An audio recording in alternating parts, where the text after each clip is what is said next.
आज हामी दुईजना मिलेर खाना पकाउन आँटेको छौँ। यो चाहिँ हाम्रो एकदम फर्स्ट। कस्तो कस्तो लाग्यो त मैले पकाएको सब्जी? तितो लाग्यो। Guys welcome back to my new video. फेरि पनि स्वागत छ तपाईँलाई मेरो नयाँ ब्लगमा। आजको ब्लग चाहिँ म खाटदेखि नै स्टार्ट गर्दैछु, किनभने आज हो असार 15 हामी खाँदैछौँ दही चिउरा। तपाईँहरूले पनि यतिखेर खाँदै हुनुहुन्छ होला। मलाई चाहिँ फेरि दही चिउरा सानैदेखि मनपर्ने। आज झन् दही चिउरा खाने दिन भनेपछि त दही चिउरा खानु परिहाल्छ। त्यही भएर म चाहिँ आँप, केरा अनि दहीमा चिनी हालेर, अरूलाई चाहिँ दहीमा चिनी नहालिकन मनपर्छ, तर मलाई चाहिँ चिनी हाल्नै पर्छ अनि मिठो बनाएर खान्छु। तपाईँहरू पनि हेर्दै जानु म कसरी खान्छु भनेर है त। मुखमा पानी आइरहेछ, गाइस खाइहाले है।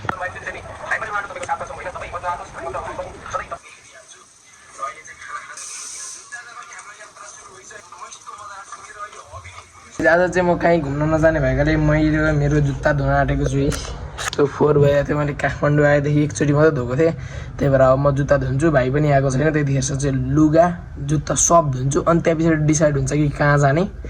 आज घर पनि सरसफाइ गर्नुपर्ने छ है त। अहिले चाहिँ हाम्रो खाना खाने बेला भयो। ठ्याक्क यो 1 बजे 12:30 बजे आएको थियो अनि अहिले चाहिँ 1:30 हुन आँटिसक्यो। बल्ल हाम्रो खाना खाने बेला हुँदैछ, किनभने हामीले अघि चाहिँ मैले चाहिँ अघि दही चिउरा खाएको थिएँ अनि यो पनि आउने बित्तिकै दही चिउरा खाएछ। अनि आज चाहिँ हामी दुवै दाजुभाइले जनै फेरेका छौँ। होइन, मैले चाहिँ अस्ति नै लगाएको थिइनँ अनि अहिले लगाएँ, यसले लगायो। ल अहिले चाहिँ हामी खाना खान्छौँ। के को सब्जी हो यो चाहिँ? गेडागुडीको सब्जी अनि खाना छ। यस्तै छ। खाएको नि देखाउँछु नि, तर खाएको चाहिँ देखाउनु पर्छ है भाइ। खाएको नदेखाउने कुरै भयो भने त्यो चाहिँ हाम्रो कम्प्लिमेन्ट हो। यतिसम्म अल्छी छ कि यहाँ हेर्नु न, यसले पानी लिएको यहाँ हेर्दै पानी भेटेन रहेछ बोतल, अनि त्यहाँ पछाडि उयो जारै उठाएर ल्याउँछ। यस्तो हुन्छ नि गाइज। हामी चाहिँ जहिले पनि आफ्नै भ्लग हेरेर खान्छौँ है। हामी पोस्ट भएको भ्लग हेर्छौँ, यहाँ देखाउँछु आफ्नै भ्लग हेर्ने आफै खाने। गाइज आज चाहिँ मौसम पानी पर्ला जस्तो भएर हामी कहीँ पनि जान सकेनौँ। त्यही भएर आज हामी के गरौँ भइरहेको थियो। त्यही भएर म आज चाहिँ के गर्छु त, घरको सबै सरसफाइ गर्नेछु। घर अलिकति भद्रको जस्तो भइरहेछ, किनभने म र यहाँ छ मेरो भाइले खोरेका थियौँ। त्यही भएर आज म र मेरो भाइ मिलेर गर्छौँ घर सरसफाइ, होल सरसफाइ। त्यही भएर घर सरसफाइ गर्नुभन्दा अगाडि सुरुमा हामी सरसफाइ गर्छौँ हाम्रो रुम। मैले चाहिँ अघि जुत्ता पनि धोएर सुकाइसकेको थिएँ, जुन चाहिँ अघि पानी पर्दा फेरि भित्र हाल्यौँ। आजको मौसम त्यस्तो छ। फेरि यो काठमाडौँमा चाहिँ सेम धरान जस्तो हुन्छ क्या, माथि फुस्रेमा पानी पराउने, तल घाम लागिरहेको हुन्छ।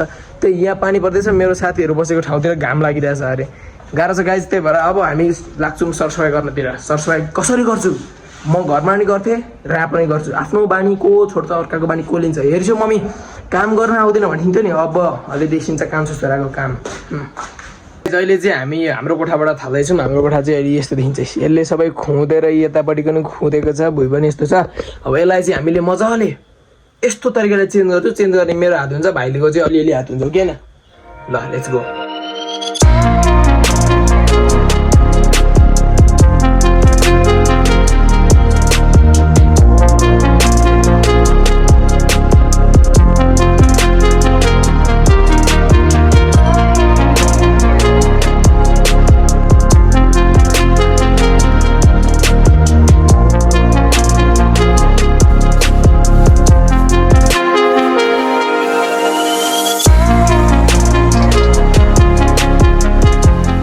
हामीले घरको मजाले बडार पाइसक्यौँ र बाहिरको क्लाइमेट पनि यस्तो छ कि धन्न। आज हामी बाहिर निस्किनौँ, मात्र हाम्रो टाइम टेबल भनेको जहिले 8 साढे 8 बजिहाल्थ्यो। आज पनि हामी बाहिर भएको थियो नि त, घरमा मान्छेले आज चटपट पारेर हानिदिन्थ्यो। तर धन्न आज हामी बाहिर पनि निस्किनौँ। हाम्रो काम चाहिँ थियो, तर पनि आज हामी घरकै काम गर्ने।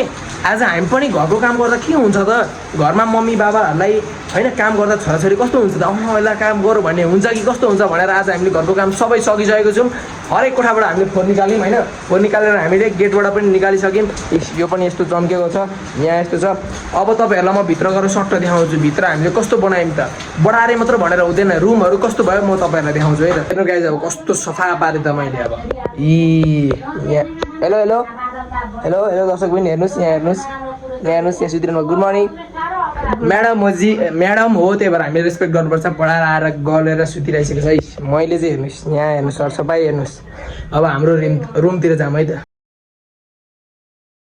आज चाहिँ हाम्रो बस्ने घरमा के हुन आँटेको छ त, आज हामी दुईजना मिलेर खाना पकाउन आँटेको छौँ।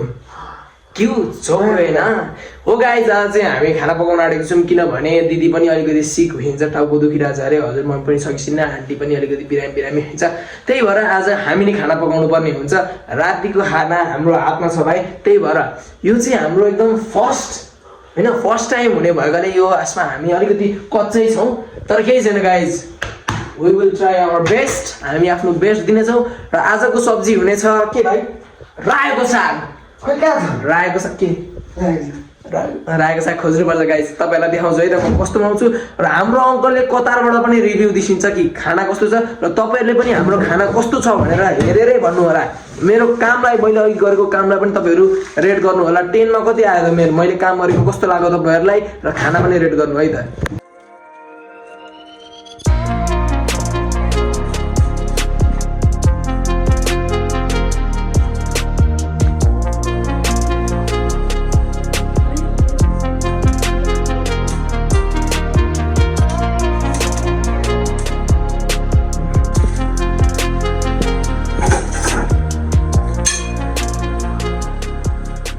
मैले चाहिँ सब्जी पकाइसकेँ यहाँ मास्टर नि म्याम यहाँ हेर्दै हुन्छ फिल्म यहाँ भाइलाई काम लगाइदिएर भाइलाई यो कुक बनाएर हामी दुई दाजुभाइ पनि होइन मैले मात्र गरेँ यसले त केही पनि गरेन अशोकले केही गरौ बिचरा अशोकले त्यो छोयो अनि त्यो पछाडि भिडियो चाहिँ रेकर्ड गर भाइले नि गर अलिअलि चाहिँ गर यिनी दिदीले हो केही नगरेको यहाँ फिल्म हेरेर बसिरहेको छ बिरामी गर फिल्म हेरेर बस्यो ऊ ठग्ने अरे ठग्न पो अरे अझ कहिले काहीँ बिरामी हुन पाइन्छ भन्नु नि छैन यस्तो साग काट्नु नि साग नि आलु चलाउन नआएर 2-3 आलु कट गरिदिन्छु मेरो भिडियो म कट गरिदिन्छु म बनाइहाल्छु यी यस्तै छ गाइज भरे अब मैले पकाएको कस्तो छ भनेर म सबैजनालाई रिभ्यू लिन्छु अनि तपाईँहरू पनि कस्तो देखिन्छ त्यो हेरेर अनि थाहा पाउनु है त गाइज अब चाहिँ म सोध्न जान्छु दिदीलाई कि मैले पकाएको सब्जी कस्तो थियो दिदी मिठो थियो यता आएर भन्छु कस्तो लाग्यो त मैले पकाएको सब्जी तितो लाग्यो साँच्ची फेयरली भन्नु पर्यो छातीमा हात राखेर तितै थियो मिठो लागेन मिठो लागेन तितो कतिवटा मिठो हुन्छ एटर्सहरू हुँदै गर्छन् गाइज अब मेरो प्यारो भाइलाई सोध्नुपर्छ भाइ मैले पकाएको आज साग कस्तो थियो मिठो थियो होइन सुपर सुपर थियो ल अब बाबालाई सोध्नुपर्छ बाबालाई बाबा